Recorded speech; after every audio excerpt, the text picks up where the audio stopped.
Bonjour à tous et bienvenue.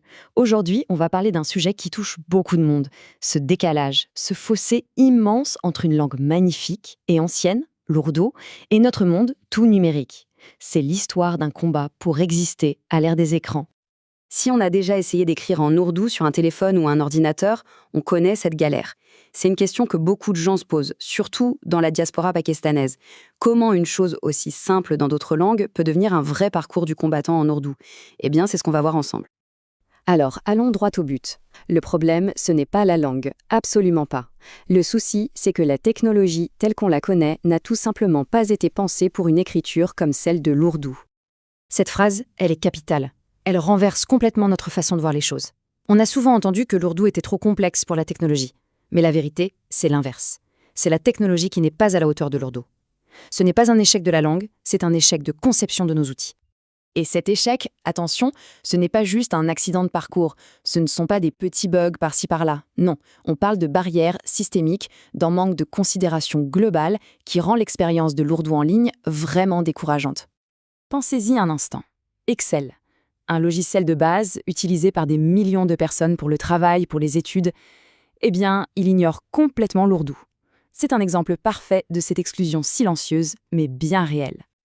Ah, ça, on a tous connu. On passe un temps fou à chercher la bonne police. On l'installe et là, c'est le drame. Le texte se déforme, les mots se cassent. Pour une écriture aussi élégante et fluide, c'est un vrai problème. Et ça touche directement les créateurs de contenu d'aujourd'hui. On veut faire des vidéos, toucher les plus jeunes, mais comment faire si les outils les plus populaires comme CapCut ferment tout simplement la porte à notre langue? Cette phrase, elle est forte, mais elle résume bien ce que beaucoup ressentent. À force de se heurter à des murs, le risque, c'est que les jeunes générations finissent par se dire que l'ourdou, c'est pas pratique, c'est pas cool, c'est une sorte d'effacement numérique qui s'installe petit à petit. Mais, et c'est un grand mais, l'histoire ne s'arrête pas sur ce constat un peu sombre. Au contraire, c'est ici que ça devient passionnant, parce que des solutions incroyables émergent. Et l'une des plus brillantes s'appelle Matansaz. On passe du problème à l'innovation pure. Regardez-moi ça, la différence est flagrante. D'un côté, le clavier standard, surchargé avec plus de 39 touches. De l'autre, Matanzas, 21 touches. C'est tout. Comment ils ont fait? L'idée est géniale de simplicité. Ils ont regroupé les lettres qui ont la même forme de base. C'est une révolution dans la manière de taper. Et le fonctionnement est d'une élégance incroyable. C'est tout simple, on tape la forme de base de la lettre. Ensuite, le logiciel, qui est très malin, ajoute les points qu'il faut, les nuqtai. Et en plus, il nous montre directement comment la lettre va s'attacher à la suivante. Résultat, c'est plus rapide, plus précis et surtout, c'est beaucoup plus facile à apprendre. Évidemment, une telle innovation, ça n'est pas passé inaperçu. Quand un média comme le Time Magazine en parle en ces termes, on comprend qu'on a affaire à quelque chose de vraiment significatif. C'est une validation qui pèse lourd. Et la liste ne s'arrête pas là.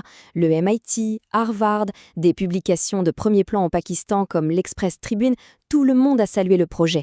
Ça prouve bien qu'il ne s'agit pas juste d'une petite application sympa, mais d'une véritable avancée, à la fois technologique et culturelle.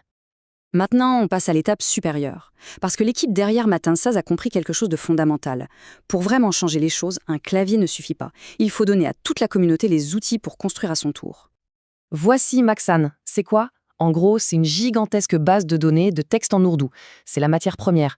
Pour tous ceux qui veulent créer une intelligence artificielle, un correcteur orthographique ou n'importe quel outil linguistique pour l'ourdou, Maxan est une mine d'or. C'est la fondation. Et voici Nakash. Si Maxan est la matière première, Nakash c'est la boîte à outils. C'est une ressource qui simplifie énormément la vie des développeurs qui veulent que l'ourdou s'affiche et fonctionne correctement dans leur logiciel. C'est le chaînon manquant, l'outil qui aurait dû exister depuis des années.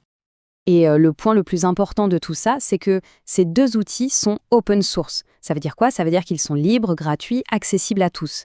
C'est une invitation lancée à toute la communauté. Le message est clair, on a posé les bases, maintenant à vous de jouer, construisez des choses incroyables. On arrive donc à la conclusion de ce parcours. On est parti d'une situation de frustration, d'un sentiment d'être laissé pour compte, pour arriver à un moment d'innovation et de reprise en main. On bascule d'un monde où utiliser l'ourdou est un combat, à un monde où créer en ourdou devient une vraie possibilité. Et c'est ça la question finale. L'histoire n'est pas finie, en fait elle ne fait que commencer. Les outils sont là, la question n'est plus pourquoi est-ce si difficile, mais bien qu'est-ce qu'on va construire tous ensemble maintenant. C'est un appel à l'imagination, à la création. un tout nouveau chapitre numérique à écrire pour la langue ourdou.